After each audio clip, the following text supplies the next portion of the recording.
In today's lecture.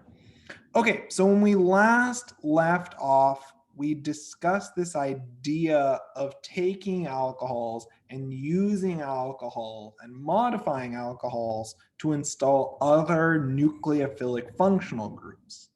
This is primarily used, and it's commonly used to generate ether functionalities. So one common method to activate alcohols to generate a more effective leaving group for nucleophilic displacement reactions involves generating a tosylate. Tosylate is describing this toluene sulfonyl group, and we commonly use tosyl chloride to convert our alcohol into a tosylate. This tosylate is installed with retention of stereochemistry at our alcohol stereocenter. This is important because it allows us to activate our alcohol as a leaving group without changing the alcohol center's stereochemistry. So, as we discussed, tosylates serve as a complementary tool to methods to activate an alcohol through generating a halide, such as using phosphorus tribromide or thionyl chloride. In the event that you go through the halide, the installation of the halide occurs via an SN2 reaction, which results in an initial inversion of our stereocenter. We went from R octanol to S bromol octane. In the second step, we now have an activated leaving group that can be displaced with a nucleophile.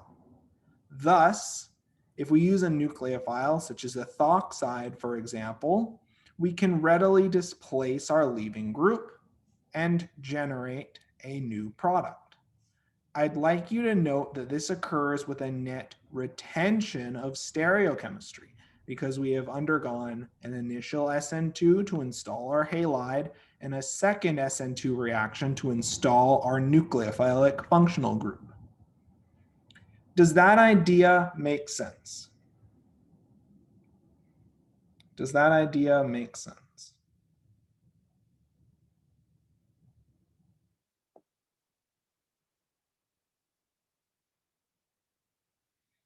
Now, as an alternative, when we have R octanol, we can take R octanol and we can go through, rather than going through the halide, if we go through the tosylate, as we discussed previously, installation of our tosylate occurs with retention of stereochemistry.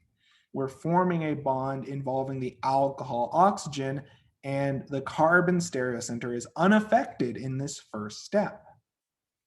When we treat this tosylate with a nucleophile, the nucleophile attacks our electrophilic carbon and displaces our leaving group. In this case, we only have one inversion of our stereocenter, so we isolate a product that has a net inversion of stereochemistry. So whether we want net retention or net inversion of stereochemistry, that determines whether or not we go through the alkyl halide or whether we go through the tosylate. Does this idea make sense to everyone?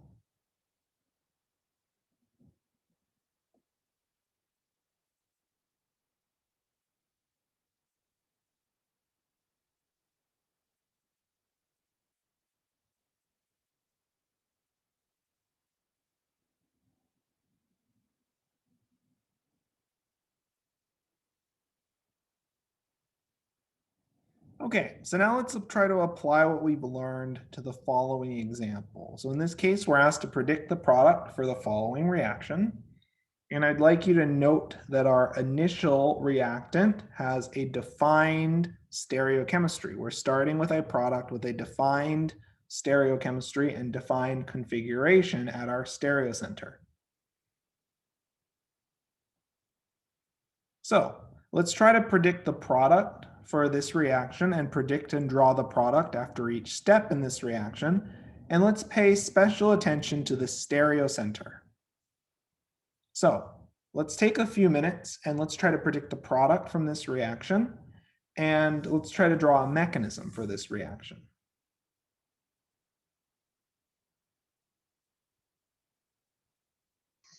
Professor, I have a question. Yes, please go ahead. So when you say the stereocenter of the molecule, like, do you mean the way it is shown that way, or do we have to like switch it around so the H is behind? So the product is drawn with stereochemistry, and so each of these reactions may affect your stereocenter. So the SN2 reaction occurs with inversion of stereochemistry. So when you draw the product, you should draw the product to clearly indicate the stereochemistry of your product. Does that answer your question?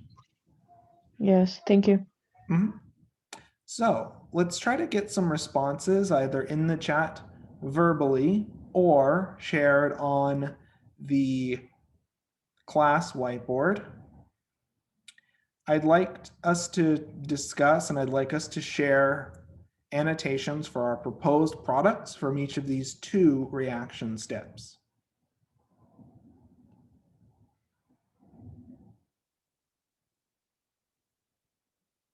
So, does anyone have a proposal for the product after the first or second step?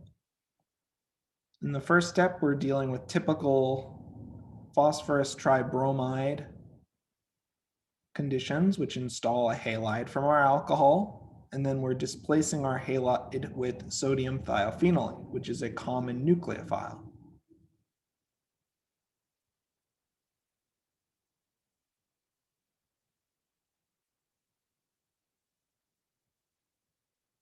So would anyone care to draw the product for the first or second step of this reaction sequence? Or if you have any questions, I'd be happy to provide feedback and clarification.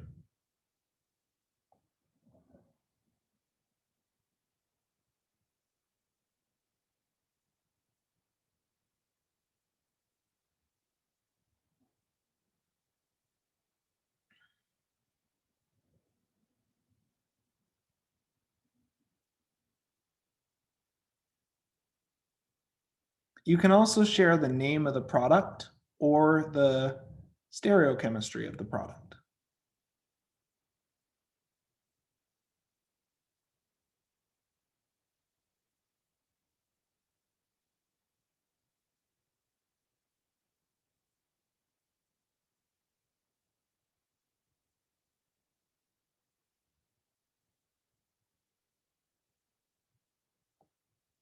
Does anyone have a proposed structure for the product from the first step? In general, when we treat an alcohol with phosphorus tribromide, what do we expect to happen? Would we expect retention or inversion of our stereocenter in our product? From this first step, when we convert our alcohol to a halide, what does the class think?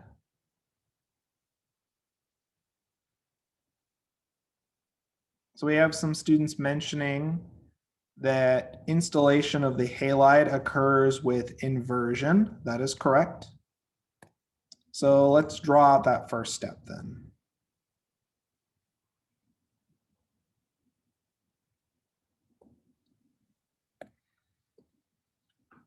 So in this case, we have phosphorus tribromide.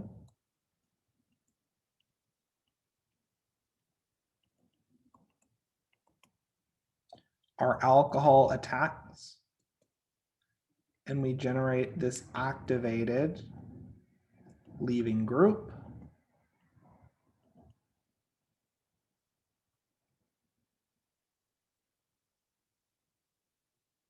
And then bromide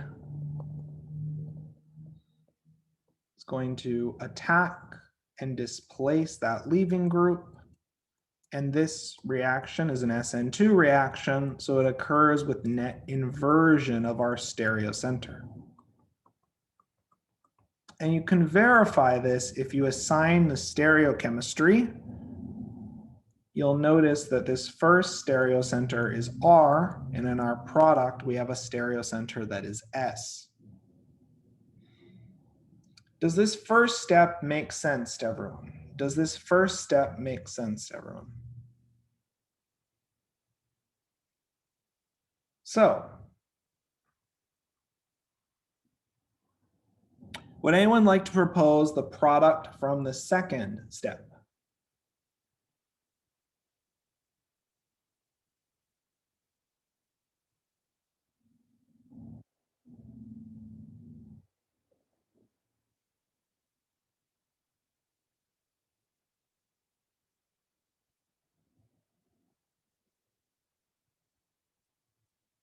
So would anyone like to try to draw the product from the second step? We now have our alkyl halide. What happens when we treat this alkyl halide with a strong nucleophile? What type of reaction would we expect to observe?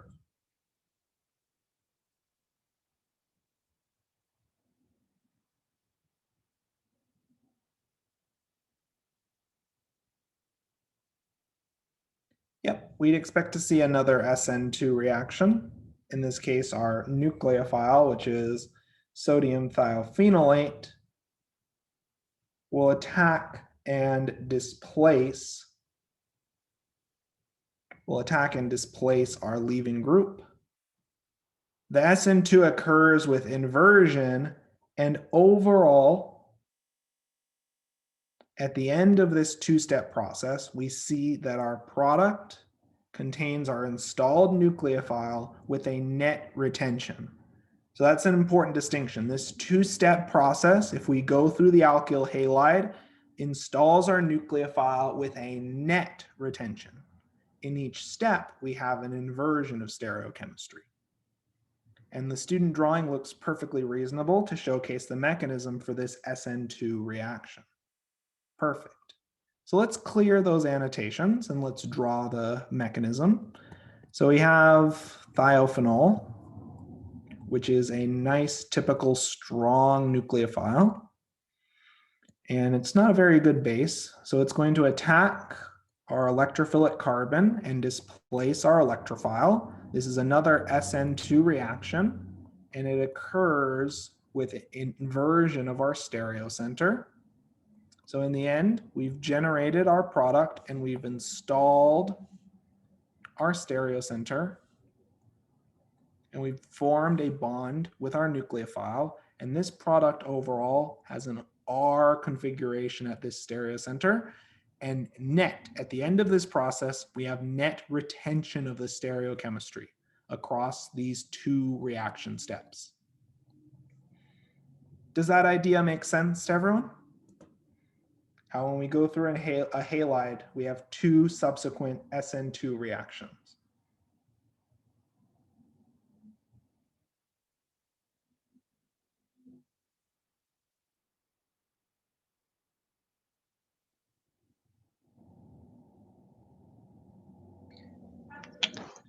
I have a question, Professor. Yes, please go ahead. So, does the second product not have stereochemistry, or it still does? In both cases, both of these products have stereochemistry. Oh, okay. Thank you. This is a wedge. So we went from a dash to a wedge because when our nucleophile attacks, we see inversion of our stereocenter. Does that answer your question? Yes, thank you. Perfect. So let's look at another example, this time looking at what happens when we take this substrate and we treat it with tosyl chloride followed by sodium propionate. So let's try to draw a mechanism for this series of reactions and predict the products from each step. So let's take about 3 to 4 minutes to work through this example, and I'd like to see some student responses in the chat or shared using the annotate tool.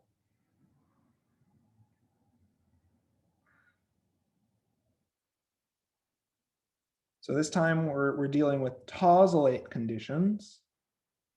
And let's try to discuss and let's try to conclude what is the product from each of these reaction steps and what is the stereochemistry for each product. So I'd like to see some responses in the chat verbally. You can share pictures in the chat, or you can draw on the class whiteboard using the Annotate tool.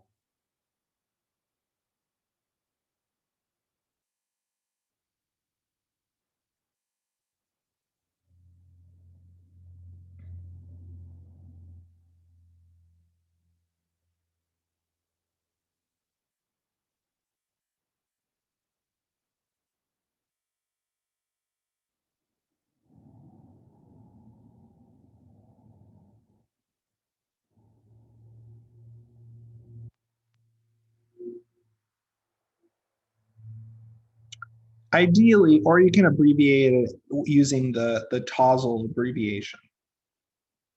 Either would be fine.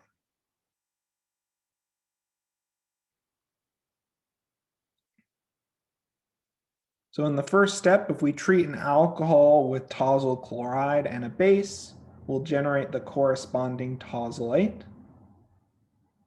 This goes through, well, it depends on how you want to draw it. You can either explicitly generate the oxygen anion, or you can do the bond forming step first and have the base pull off the proton. Both are reasonably acceptable.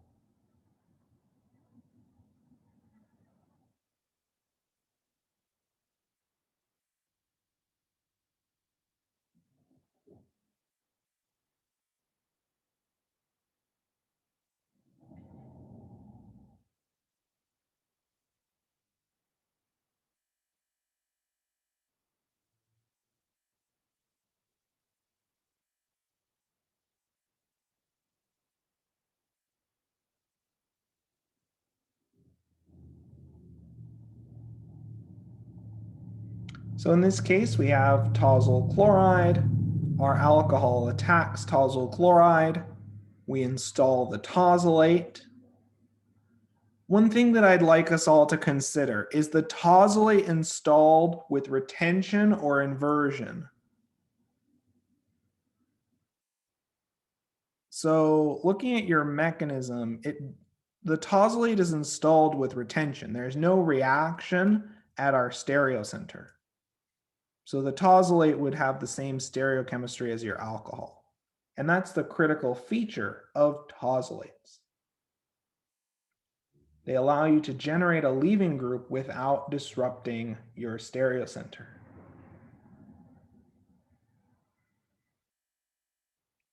Does that make sense?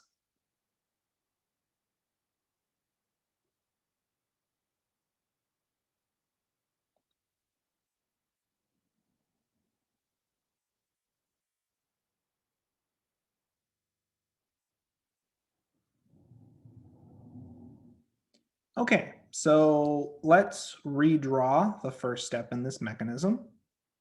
So in this case, just to show off the full step-by-step mechanism, we have our nucleophilic alcohol. We have our tosyl chloride, which is a wonderful electrophile. Our alcohol will attack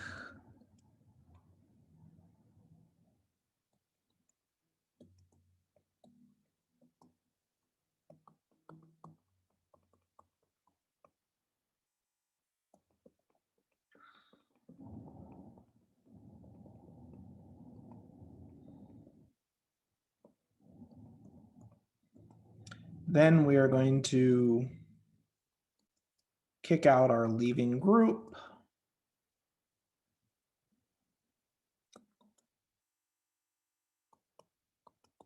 And then in our final step, we're going to remove our proton with an equivalent of base. So in that case, pyridine will function as our base, and it will pull off our proton.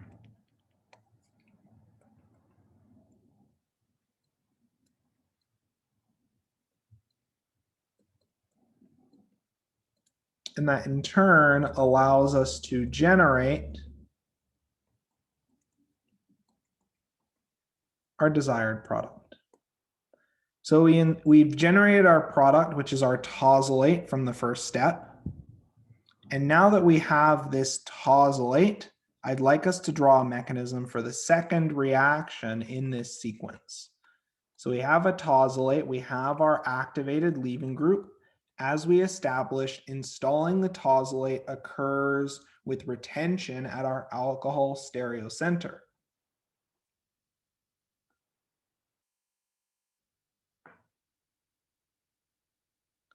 So one thing that I'd like us now to do is to consider what happens when we treat this tosylate with a nucleophile.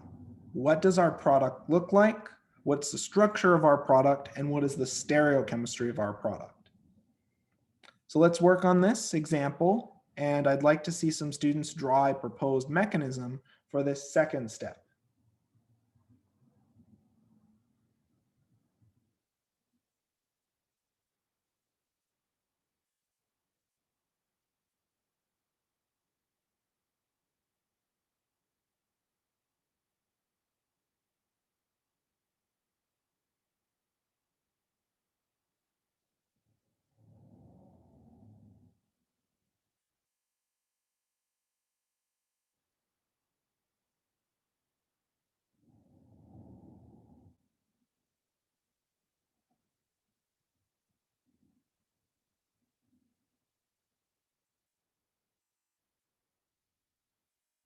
So would anyone like to share the structure of the product using the annotate tool? So we have our tosylate, we're treating our tosylate with an external nucleophile.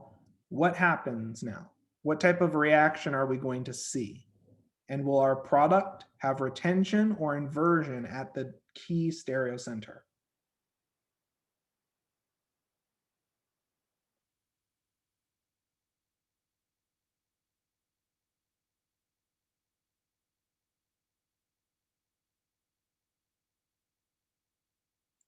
So as students are commenting, we would expect to see an SN2 reaction with inversion at our stereocenter.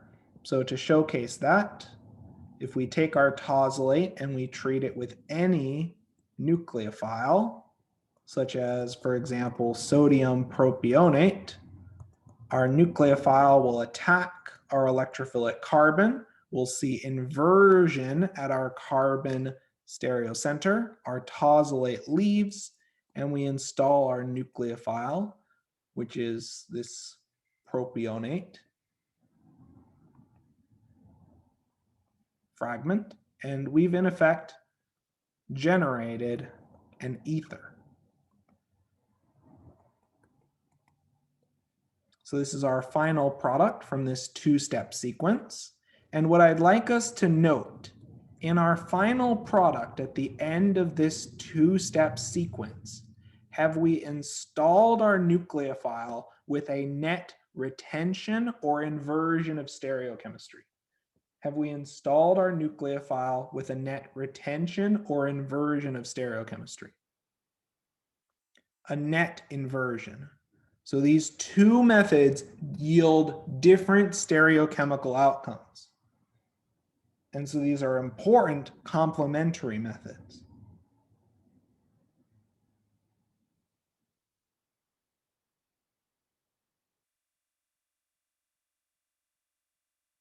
Any questions on these examples?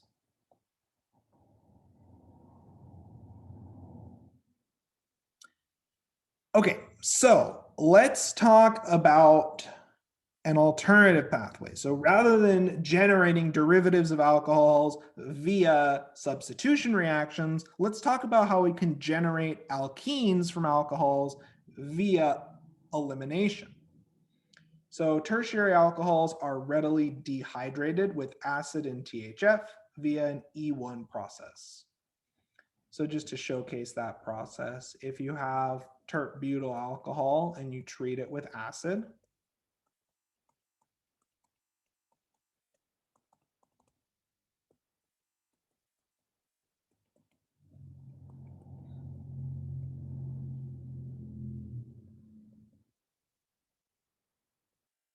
we generate an activated leaving group.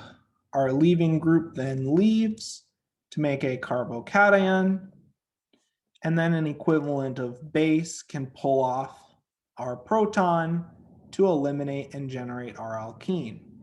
This is a typical E1 mechanism. Tertiary alcohols eliminate readily under E1 conditions. However, secondary alcohols often require severe conditions, and sensitive molecules generally do not survive these conditions. So in this case, if we treat this secondary alcohol with sulfuric acid,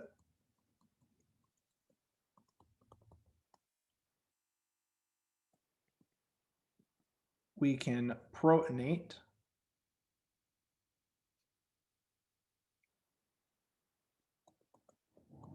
we would be going through this protonated alcohol, and in this case it depends heavily on the substrate whether or not you see direct elimination or whether you see ionization followed by elimination. And that's somewhat substrate dependent.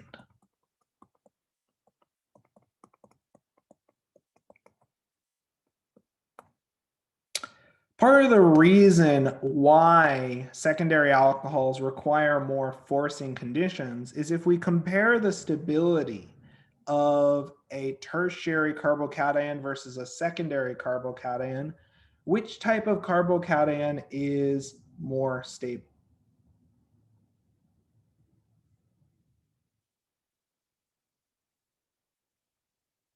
Which carbocation is more stable?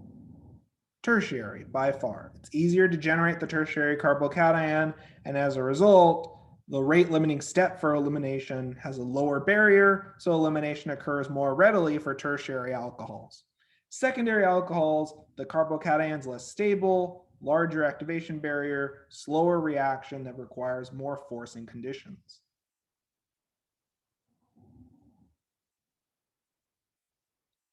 Now, when you're dealing with primary alcohols require very harsh conditions, and it's often impractical to directly eliminate a primary alcohol. One other thing that I would like you to note, the reactivity and sort of the location of the alkene generated from elimination is based on the carbocation intermediate as well as the stability of the generated alkene. It's best to think of this process as a somewhat of an equilibrating process that can be driven to completion either at high temperatures or via equilibration to the more thermodynamically stable product. That's typically why, in general, the most substituted alkene product is preferred. Does this make sense to everyone so far? Any questions so far?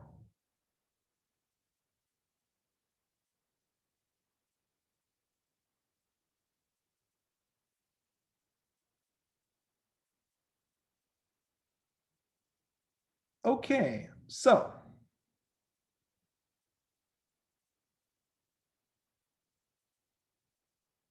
let's keep going then.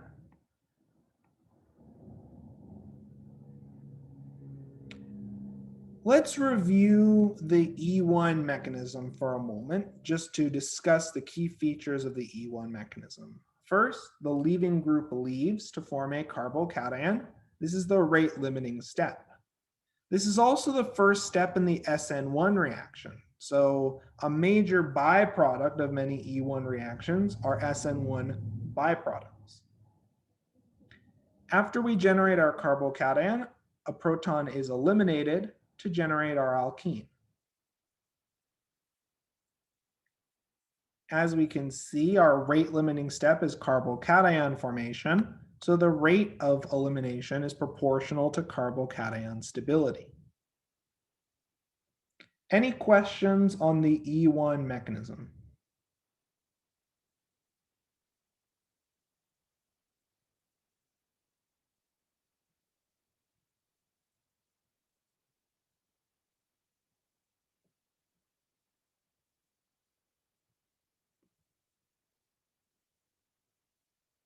Okay, So when we think about acid-catalyzed dehydration follows the general E1 mechanism.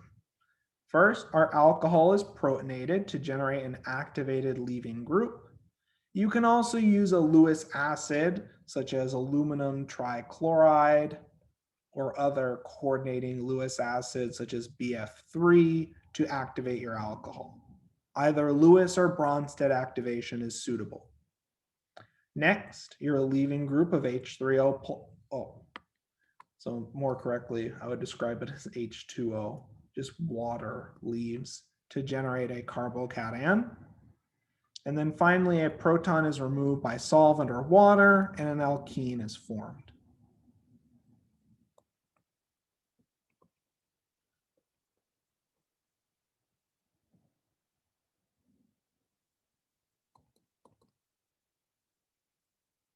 So this is the textbook E1 elimination applied to the elimination of tertiary and secondary alcohols. One thing to note, we often see substitution byproducts.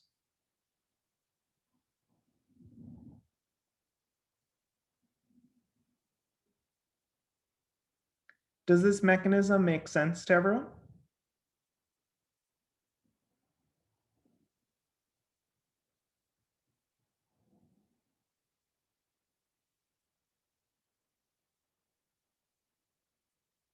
Okay, so let's talk about a variant, another way for us to eliminate alcohols, and this involves dehydration with phosphorus oxychloride. So phosphorus oxychloride in pyridine allows us to readily dehydrate secondary and tertiary alcohols at low temperatures. One thing I would like you to note, elimination occurs via an E2 reaction through an intermediate dichlorophosphate ester, which is a great leaving group. Looks something like this. This is a wonderful leaving group.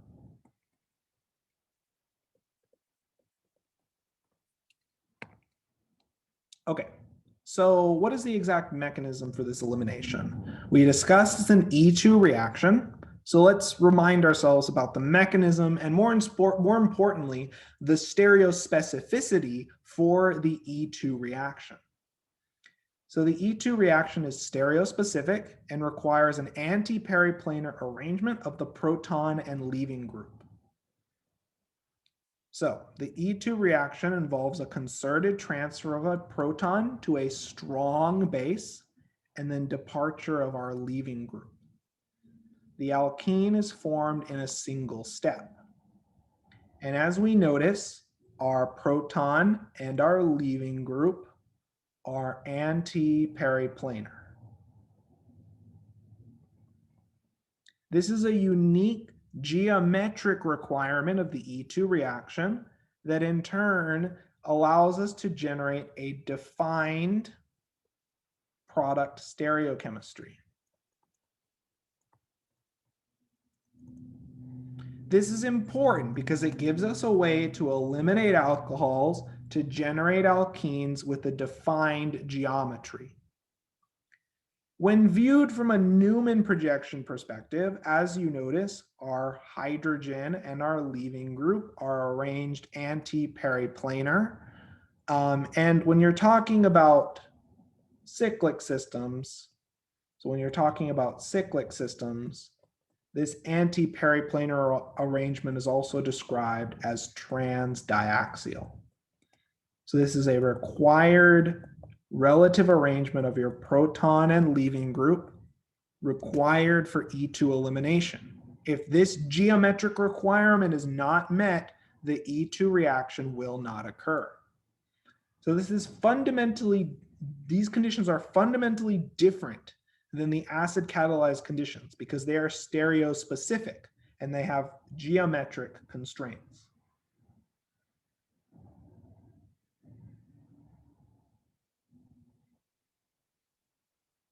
Does that make sense?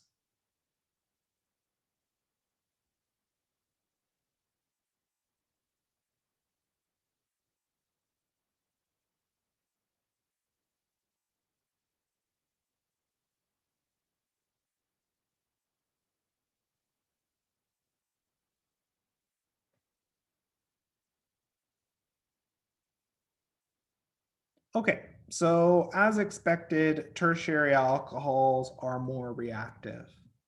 To elaborate a little bit more on this, in our transition state, we're generating an alkene.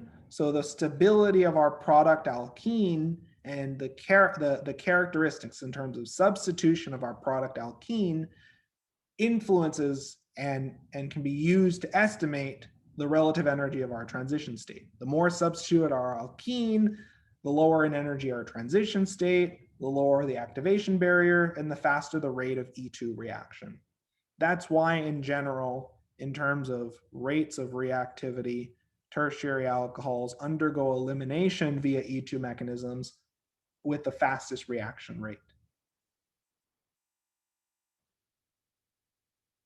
Does this make sense?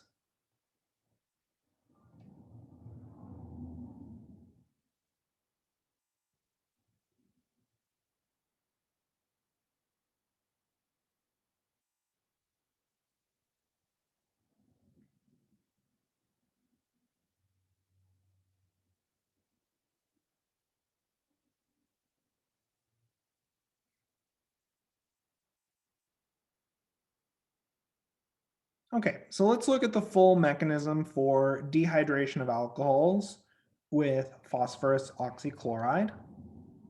So in the first case, we attack our electrophile and we generate this phosphate ester. From there, pyridine pulls off a proton to generate a neutral species. From there, a second equivalent of pyridine promotes elimination. And I'm going to draw the stereochemistry in here just to really highlight this point that your proton and your leaving group must be anti-periplanar. This is a required geometric constraint that limits which protons can be used for elimination, which protons can be removed during elimination. So in this concerted E2 elimination, our proton is removed and our leaving group leaves as our alkene is formed. This allows us to generate an alkene with a defined stereochemistry. Further, the regiochemistry is controlled by the fact that the proton removed during elimination must be anti-periplanar to your leaving group. Does this make sense to everyone? Does this look familiar from Chem 112? This is covered in Chem 112 chapters 8 through 9. The discussion of elimination reactions.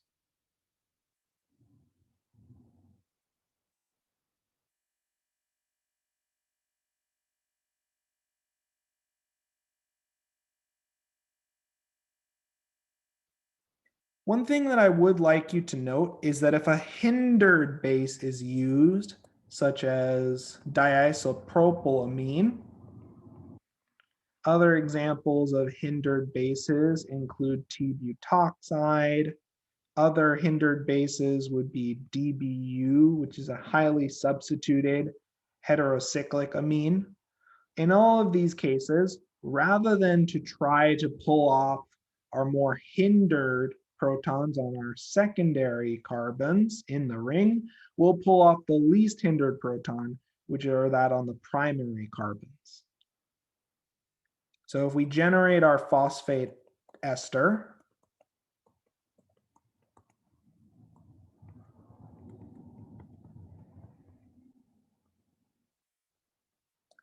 the protons on this primary carbon are substantially less hindered, more accessible. So if we have a bulky hindered base, elimination favors removing the least hindered protons.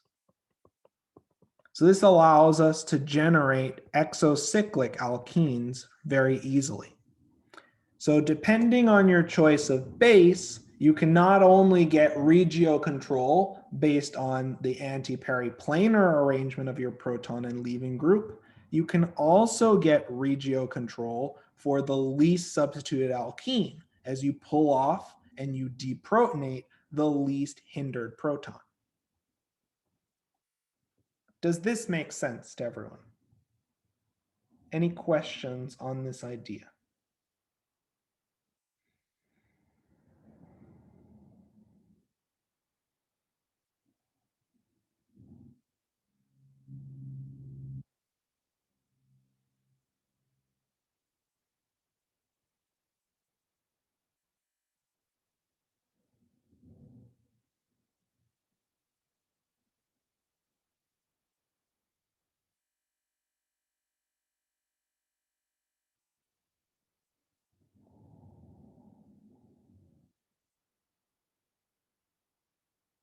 Okay, so let's keep going then, and let's try some examples, and let's try to predict the product from the following reaction. And again, I would suggest, and I'm going to provide to you a Newman projection outline, and you may want to fill in this Newman projection outline in order to predict the product for this reaction. So first off, just to make sure we're all on the same page, we treat an alcohol with pyridine and phosphorus oxychloride. What are we doing under these conditions? What will happen under these conditions?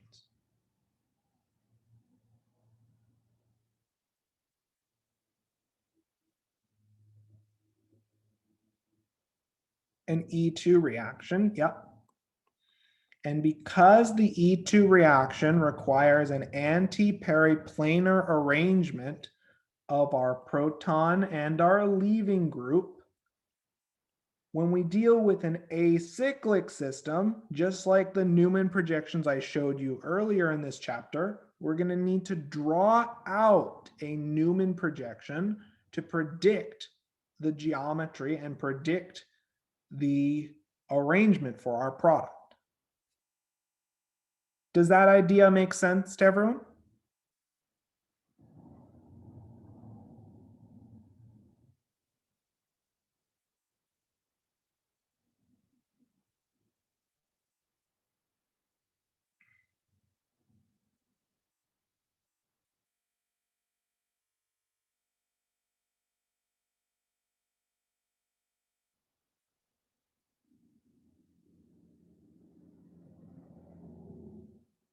So as we work through this example, would anyone like to try to convert this dash wedge depiction into a Newman projection? So looking down this bond, would anyone like to try to take this this dash wedge depiction and convert it into a Newman projection? One trick that I like to use, if you draw a dividing line down the middle of your molecule, one thing that you notice is that all of the wedges end up on the right and all of the dashed species end up on the left. So it's as if we drew a line directly down the middle, carbon-carbon bond. So would anyone like to try to convert this dash wedge depiction into a Newman projection, given our Newman projection outline and given this dividing trick to interpret the dash wedge structure?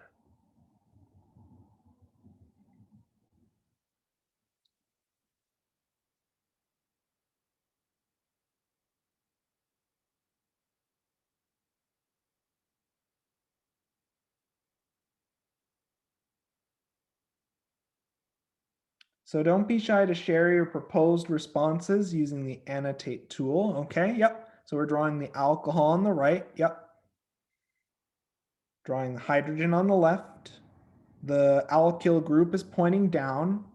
The other alkyl group in the back is pointing up. The hydrogen's on the left. The methyl's on the right. Yep, exactly right. Exactly right. Perfect. So then, if we have our phosphate ester, I'm just drawing in the phosphate ester.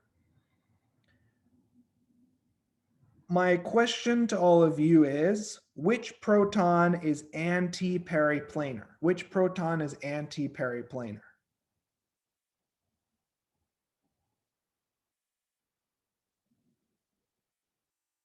Which proton is anti-periplanar to our leaving group? Which proton is geometrically allowed? This proton in the bottom left, right? So then, would anyone like to first redraw this Newman projection in a way that makes it easier to see this anti-periplanar arrangement? And then finally, would someone like to predict the product alkene that we would make? Oh, sorry. What I'm going to do is I'll redraw the student response just to summarize where we're at so far. And then I'd like us to take this Newman projection that we all drew out together as a class, and I'd like us to modify it and sort of rotate it so that way we can start to visualize this anti-periplanar arrangement in a little bit more detail. So we arrived at the following Newman projection. Remember, anything with a wedge ends up on the right, anything with a dash ends up on the left, anything above the line is pointing up, below the line pointing down. So would anyone like to rotate this Newman projection so we have an anti-periplanar arrangement between our hydrogen and leaving group drawn out more explicitly? Would anyone like to carry on this idea and draw out this anti-periplanar arrangement? So we've identified that this proton here is anti-periplanar, but let's try to draw it vertically. So let's try to draw a Newman projection where our leaving group is placed on top, and let's fill out the rest of our Newman projection. And the reason why we're redrawing this Newman projection is to make it really easy for us to see the alkene geometry. So would anyone like to fill in the rest of this Newman projection after rotation? So are we just rotating the front? The front and the back to maintain this anti-periplanar arrangement between our leaving group Oh, okay. and our proton.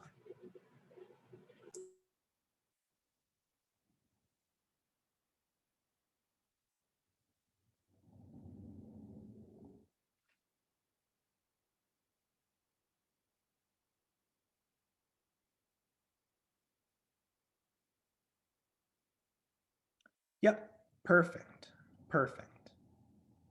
So all we've essentially done is taken this whole Newman projection and tilted it to the left, approximately, looks like 30 degrees. Now, why are we doing this? Why do I ask for my students to do this? Well, the reason for that is it makes it very, very easy for us to assign the stereochemistry for our product. So we have this anti-periplanar arrangement. So then pyridine is going to, in turn, remove our proton and kick out our leaving group. Okay, now I'd like you to note that in this way we are forming our alkene. Let me change the pen color for that. We're forming our alkene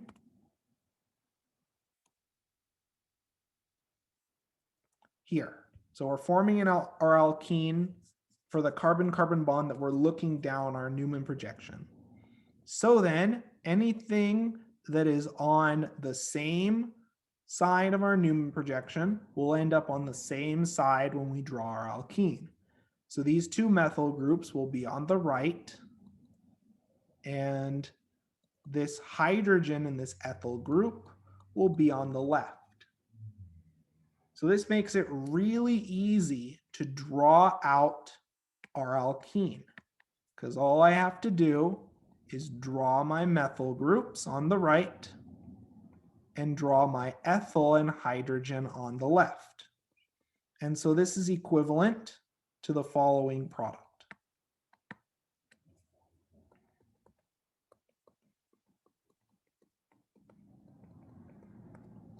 Now, do we get any other products, any other stereochemical outcomes from this reaction? Or is this the single product that we get? Following the guidelines for an E2 reaction under these conditions,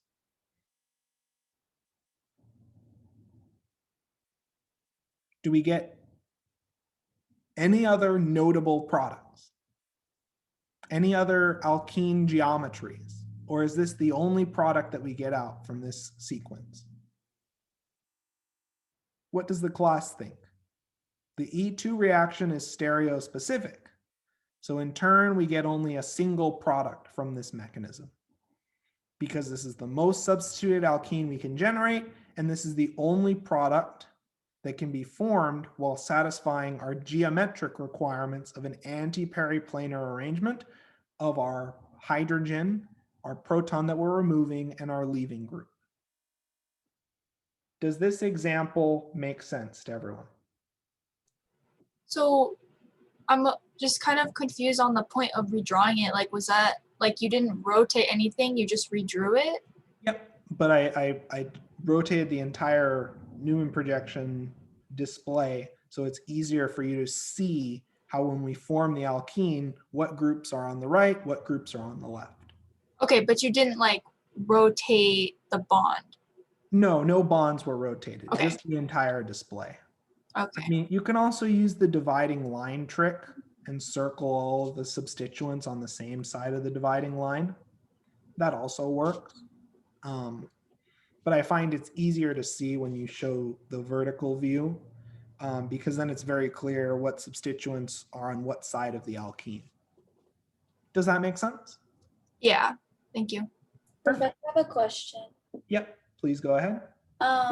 So when we rotate the Newman projections, we can rotate the front and the back at the same time. Yes, yes. Okay. Mm-hmm. Okay. Yep, as long as you're maintaining the relative position of each bond, which is the stereochemistry, then you're fine. As long as you're just rotating and you're not changing the relative position of substituents, that is more than okay. Does that make sense? So yes, you can rotate the front substituents and the back substituents simultaneously. Yes, that makes sense. Thank you. Perfect, perfect. So let's keep going then. And now this is one example where you're going to have to be pretty careful about predicting the product from this reaction. So I'd like us to look at the following system, and I'd like you to predict the product from the following reaction. And you may want to draw out a chair conformation. So what I'm going to do is I'm going to provide you a chair conformation outline, so that way you can fill in that chair conformation.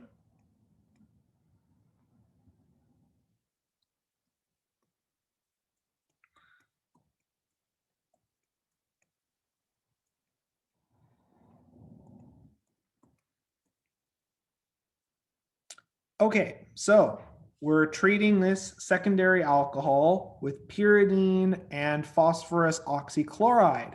Same general mechanism, same general stereochemical constraints. So then, when we're dealing with cyclic systems, just like always, this elimination or E2 reaction requires an anti-periplanar arrangement of our proton and leaving group. However, in cyclic systems, what is the special additional constraint that we have to work under? What is the specific term that we use for cyclic systems for an E2 reaction? Our leaving group and proton must be what? What's the term that we use to describe this anti-periplanar arrangement in cyclic systems? Transdiaxial, exactly right. So this elimination, even though there are multiple protons adjacent to our alcohol, this elimination only gives a single product. A single product in both regiochemistry and stereochemistry. And I'd like us to predict that product, and you're going to need to use these chair conformations to justify your answer. So let's take about 3 to 4 minutes. Let's fill in these chair conformations, and let's try to predict the product from this reaction after elimination.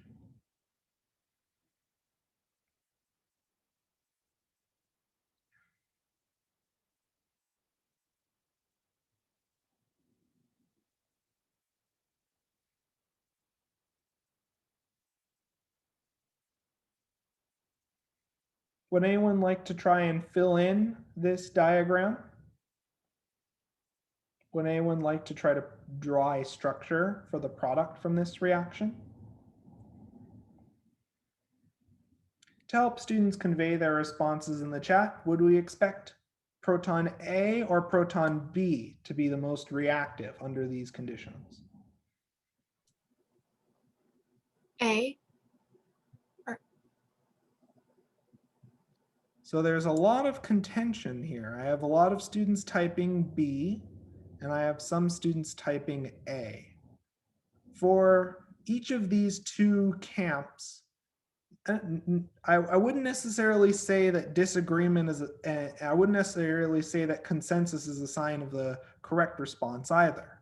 So for each of these two camps, in each of these two proposals, would a student like to draw out a chair conformation to justify their answer?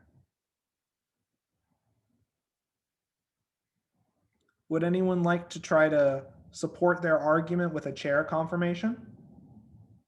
Professor, just one quick confirmation on the chair conformation. Whenever you flip, whenever you do a chair flip, the compound will also change its, whether if it's axial or equatorial, right? Yes, So on the the substituents retain the same stereochemistry, but their position, be it axial or equatorial, changes. yeah, okay, thank you.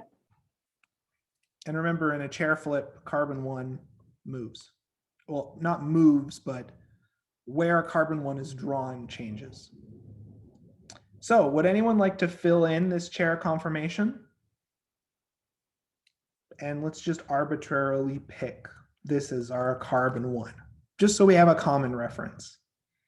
Would anyone like to try to support their argument with a chair conformation to showcase this elimination and showcase this trans-diaxial arrangement of our proton and our leaving group? Would carbon 1 be the one with the alcohol? You can arbitrarily pick whatever carbon 1 you want. And in fact, yeah, so we pick this as carbon 1 just for consistency, but you can pick whatever carbon you want to be carbon 1.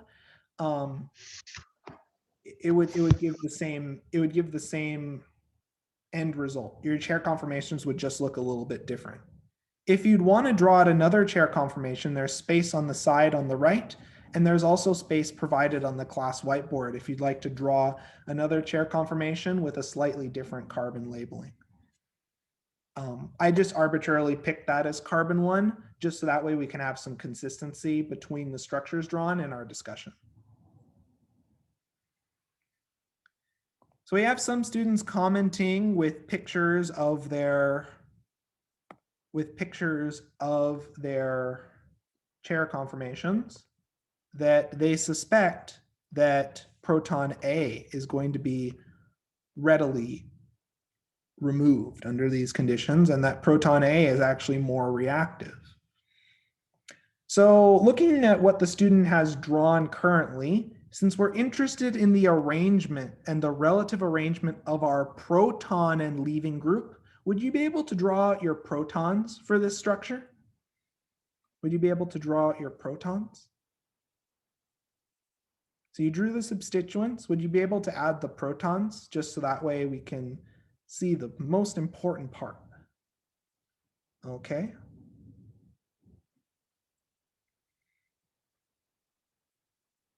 Okay, so let's talk about this. So this is a great response so far. There's just one minor thing I want to provide feedback on, but otherwise this chair conformation looks great. And it's a great part for us to begin our discussion. So I'm going to clear this and we're going to walk through this together. So first, is this proton with a wedge pointing up or down? Wedge, is that pointing up or down? Will be axial. Yep, it'll be axial up. Yep. As a result, this ethyl group is equatorial pointing down. This alcohol, is it pointing up or down? This alcohol as drawn, is it pointing up towards us or into the page, pointing down? Down. Down. So in that case, it'll be axial down, and the hydrogen would be equatorial up. Does that make sense? Yes. Okay, now this methyl group, is it pointing up or down? Up. It's pointing up.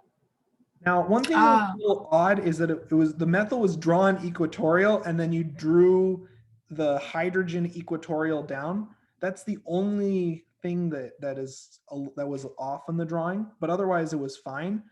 Just remember that you have an alternating pattern where the axial step substituent is up, then axial down, axial up, axial down. You'll always have you'll always have 3 axial substituents pointing up and 3 axial substituents pointing down. Okay, yeah, I was like, I know it's up. I just couldn't remember if it was like pointing up through the chair conformer, if that makes sense. Another trick you can use, and this is covered in chapter 5 of the notes, is that if you have all wedges, you can use an alternating pattern of axial, equatorial, and that allows you to assign the position of substituents if they all have the same stereochemistry across the ring. Does that make sense? Yes. Perfect. Okay, so let's suppose that we generate this phosphate ester. And now my question to all of you is, so we have proton A and proton B. We had a lot of fans of proton B. We had a lot of fans of proton B, but which of these 2 protons, A or B, is trans diaxial compared to our leaving group? Which of our 2 protons, A or B, has the required geometry for elimination? A, exactly right, exactly right. So pyridine is going to come on by and it's going to pull off proton A. So only proton A can eliminate, and in turn, that would give us the following product. So since only proton A eliminates, that means we get the following product as a single product. So this is a case where the elimination occurs with stereo control and regio control. Does this make sense to everyone?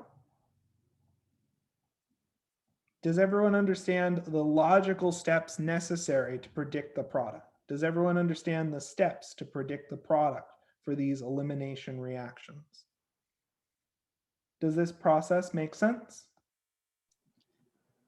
Yeah, but for the chair flip, Yes, Is- this is a follow-up point. So Oh, okay. after our chair flip, but this is important to address. So after the chair flip, we have the following arrangement. And this is an interesting quirk of cyclic systems, in that in this case, there are no hydrogens that are anti-periplanar. So when your leaving group is equatorial, this is a non-reactive, or more specifically non-E2 reactive conformation. In cyclic systems, they're very picky in that they need the required anti-periplanar arrangement of your proton and leaving group. This stems from the fact that what you're essentially doing is you're filling the sigma star, and you need to have sufficient overlap between the sigma bond that you're breaking and the sigma star that you're filling. So this geometric requirement makes it so cyclic systems are very picky. They not just have to be anti-periplanar, but this anti-periplanar arrangement only occurs when your proton and leaving group are transdiaxial. Does that idea make sense?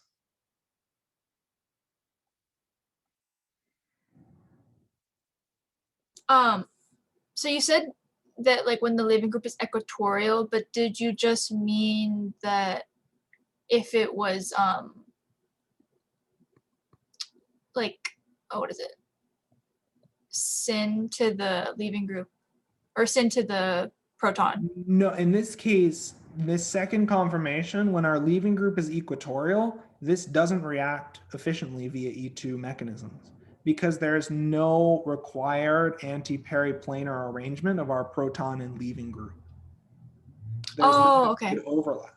And I this is see. why, in some cases, if you have a cyclic system that is locked with a very bulky group that limits whether or not you can undergo a ring flip and access this reactive conformation, in some cases you can see very, very, very slow E2 reactions because it's very difficult to access the reactive conformation necessary for elimination. Does that make sense? I believe that's a similar topic to that which we discussed all the way in chapter 8 in 112 when we talked about elimination reactions in cyclic systems. Does this idea look familiar of like a locking group that slows the rate of reaction? Yeah, it does. Perfect. Thank you. Yep, no worries. So as we can see in this case, we isolate a single product with a defined regiochemistry and stereochemistry. So do we have to put plus an enantiomer in this case? If we start with this product as drawn as a single enantiomer, do we have to put plus an enantiomer if we start with an enantiomerically pure product? Do we have to put any other descriptors, or do we just draw this? In this case, no. Because we start with an enantiomerically pure product as drawn, we only draw a single enantiomeric product. Do these two examples covering and rediscussing the E2 reaction and applications of the E2 reaction to dehydrate alcohols and generate products with a defined regiochemistry and stereochemistry? Does that idea? Yes. Can you please explain the enantiomeric pure compound again? Yes. Like So because our product is drawn with a defined stereochemical arrangement, and if your product is drawn with a defined stereochemistry, unless explicitly noted, you assume that you have a single enantiomer. So in this case, if we start with a single enantiomer, this reaction is stereospecific, and so we'd isolate in our product a single enantiomer as well. This is unique because in many cases we have reactions where you can approach from multiple different faces of your molecule, and as a result you generate enantiomeric products. In this case, the thing that's unique about this elimination reaction, it's a way to go from a single enantiomer or stereoisomer and convert it to a defined product that is also a single enantiomer or stereoisomer. Does that make sense? Yes, thank you. Perfect. So, oops, sorry, one moment. Which chair conformation is lower in energy? Let me think. Give me one moment. I would say that the first one is actually higher in energy because it has a methyl group and a bulky phosphate ester. But the difference in energy is close, and under ambient reaction conditions, a chair flip can occur readily, and there isn't a major locking group that would limit access to the reactive conformation. But that's a very good question to ask, as that can lead into some interesting variants of this problem. Does that make sense? Perfect, perfect. Okay, so let's do some more product prediction, reviewing some of the reactions that we've covered previously. So I'd like us to predict the product from the following reaction. So in this case, we're treating this alcohol with sulfuric acid. And I'd like us to predict the product from this reaction.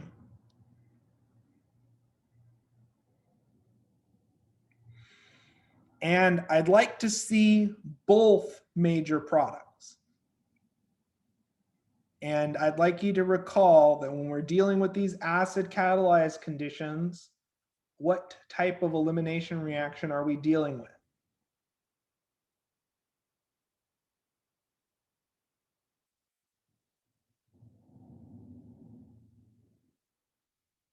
E1, yep.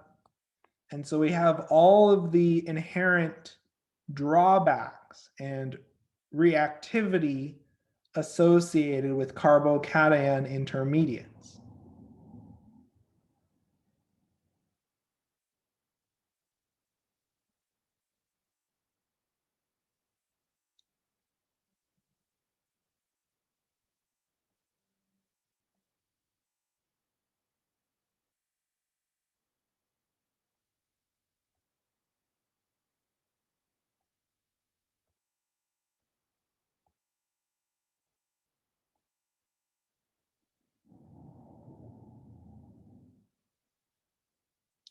So let's work through this example.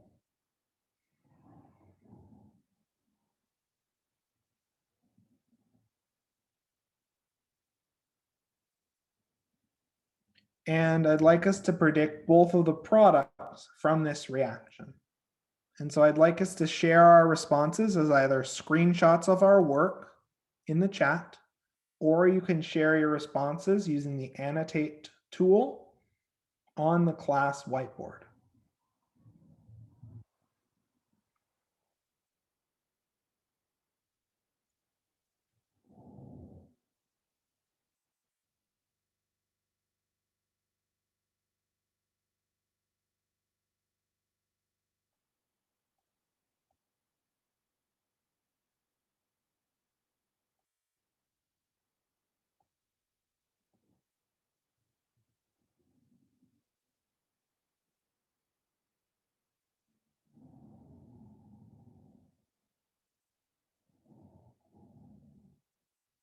So would anyone like to share their predicted products for the following reaction?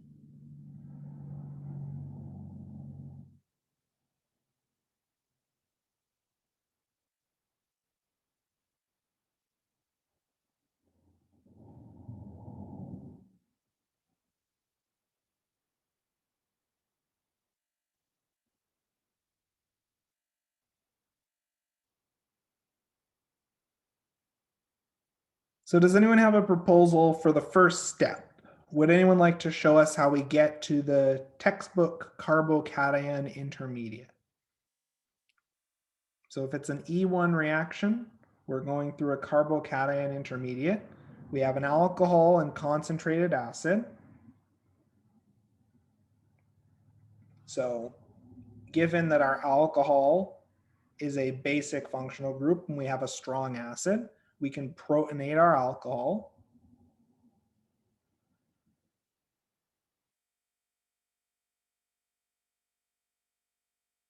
And then from there, we now have water as our leaving group.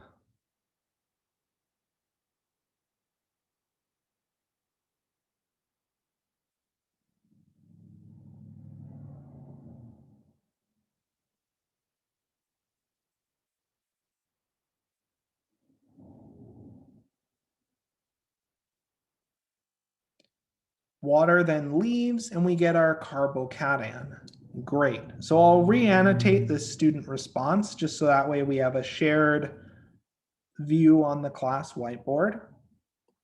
So for our first step, our alcohol is going to be protonated by sulfuric acid.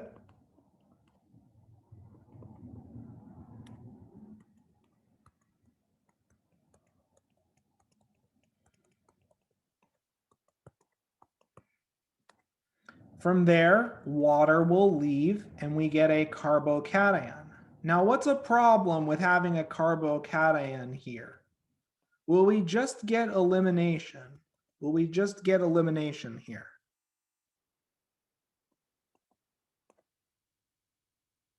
When you have a carbocation, what textbook reaction can occur for carbocations? Will it be a proton shift? Yep, more specifically a hydride shift, but yes, that's exactly right. Now, this is partially why acid catalyzed elimination can get a little bit messy when you're working with secondary alcohols, especially under forcing conditions. So let's look at our two potential pathways. In pathway A, assuming that we don't see a hydride shift, water will just pull off a proton, eliminate, and we get the following product. We'd normally get a mixture of alkene stereoisomers, but in this case, the product is symmetrical, so we don't have to worry about that. In example, or in pathway B, after a hydride shift, we can then pull off a proton to generate a highly substituted alkene.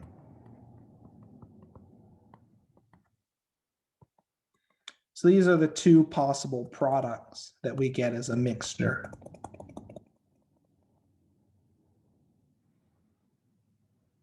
So one drawback of acid catalyzed elimination conditions is because they favor E1 conditions, you can see carbocation rearrangements and you can observe multiple different regioisomers.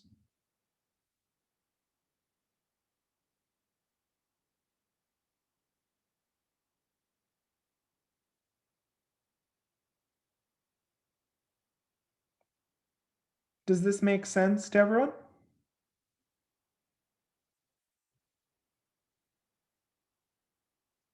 Any- How is the product symmetrical? So if we consider the two possibilities here. So looking at our alkene, we can't define it as Z or E because the substituents on each side of the ring are identical, right? Yes. So these two structures are identical via rotation, right? If we Yes. rotate this structure 180 degrees, we would get the exact same structure. So as a result, there's no way we can draw two different alkene stereoisomers, even though the point I was trying to make is that elimination under acidic conditions has no geometric constraints. So we would expect to see two different alkene geometries. Does that make sense? Essentially, Yes. the elimination under E1 conditions is not stereospecific. So we get a mixture of alkene geometries. This substrate was specifically chosen because it's symmetrical, so we don't have to worry as much about that issue. Does that make sense? Yeah, I see it now. Thank you. Perfect, perfect. Any other questions on this example? So this is a good stopping point for today's portion of our lecture. So we'll save the recording.